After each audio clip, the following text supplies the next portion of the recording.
The transformation of climate can be looked at in many different perspectives and time periods. My first instinct was to look at what a transformation is to gain a better understanding of its role within the issue of climate change. When typing into Google, transformation, many definitions and interpretations came up. When looking through two websites, we can see transformation has a significance in cell biology.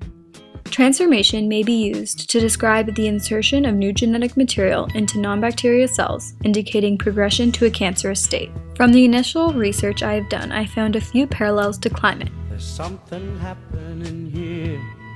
First, there are several definitions or interpretations of transformation, just like how there are many different interpretations of climate. Secondly, in the process of inserting new genetic material into cells, it can result in a cancerous state, which relates to climate and the atmosphere, and the effects of introducing new things to already harmonious systems. Now, to understand temperature fluctuations more, we have to take a closer look at the greenhouse gas effect. When the sun rays enter Earth's atmosphere, long-wave radiation is either absorbed by the ocean or landmass as reflected. Particles in the air called greenhouse gases, such as water vapor, carbon dioxide, or methane, can absorb the reflected long-wave radiation. When absorbing the radiation, it increases the movement of these molecules, therefore increasing the temperature. The more greenhouse gases in the air, the more long-wave radiation can be absorbed, thus creating the greenhouse gas effect. Going back in history, when the planet became very cold, weathering rates decreased, so less CO2 was removed from the atmosphere, and the accumulation of CO2 in the atmosphere promoted global warming. This is thought to have been responsible for defrosting events in history such as Snowball Earth 1 and 2.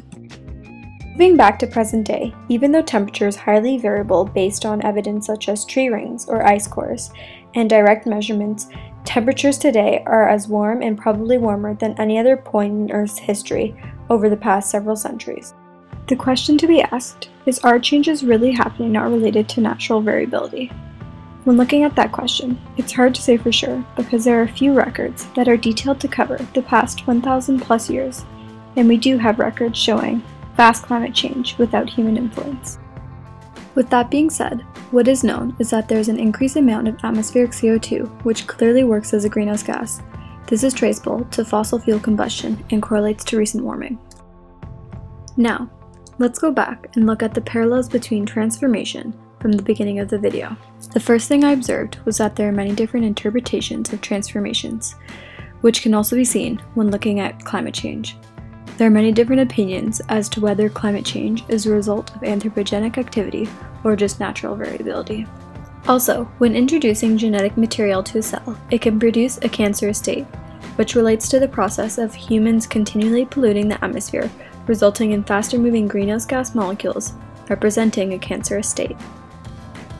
Climate change as a result of anthropogenic activities was not widely accepted until recently, but has been known for a long time.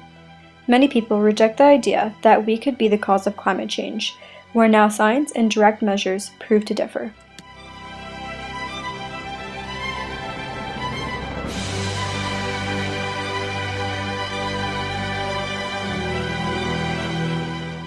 The topic, the transformation of climate, led me to look at the natural variability of climate, but also led me to the undeniable research showing climate change as a result of anthropogenic actions. This requires us to stop, rewind, and take a closer look at our effects on the transformation of natural climate systems.